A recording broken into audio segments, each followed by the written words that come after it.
the battle between FFAW President Keith Sullivan and Fish NL's Ryan Cleary could be nearing its end.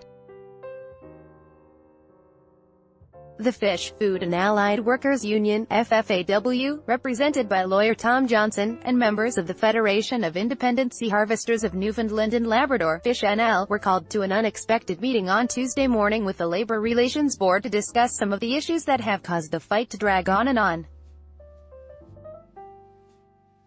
They were careful to say that it wasn't a hearing, so we didn't know what to expect, said Cleary. The meeting was a chance for both parties to outline their concerns over the now 16-month process to determine whether or not a vote can happen to determine whether Fish NL can represent fish harvesters in the province. The question of how many harvesters are in the province is central to the question. In order to be recognized, 50% plus one of all fish harvesters in the province must vote in favor of Fish NL for the new union to be able to represent harvesters in the province. The FFAW maintains the total number of harvesters in the province is near 10,000, while Fish NL says that number is closer to 4,500. The Labor Relations Board has been trying to determine the correct number, so it can hold the pivotal vote. One of the issues at the meeting was that a representative from the Association of Seafood Producers, ASP, was not present, and the board had questions about some of the group's statements. Last winter, ASP was clear, just because a fish sale is put in your name and dues are automatically paid to the FFAW, that does not mean that you're an inshore harvester, Cleary said.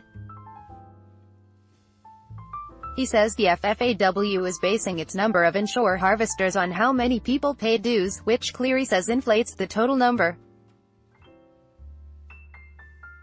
The original submission from Fish NL outlined 8 criteria that must be met for a harvester to be counted. According to Cleary, if Fish NL's numbers are accepted and a vote is held, Fish NL would win the certification vote. Cleary says there are no plans to file a complaint against the Labor Relations Board because of how long the process has taken. FFAW lawyer Tom Johnson says Fish NL's own definition of an inshore harvester isn't backed up by legislation. If that definition is accepted by the board, it could mean inshore harvesters are left out of union coverage. It's apparent to us that Fish NL would now wish to bring forth a tailor-made definition of who they would consider to be what they refer to as a bona fide fish harvester, Johnson said.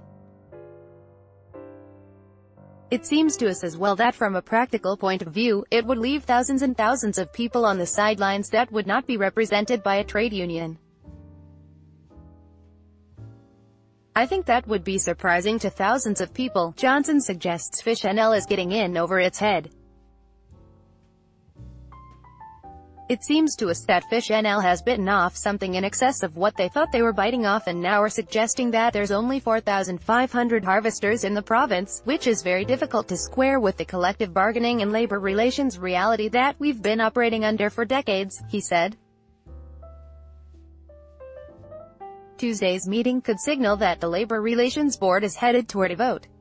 On that matter, inshore fish harvesters will have to continue to wait and see what their future representation will look like. David.Mar@thetelegram.com, Twitter, David Mahernal.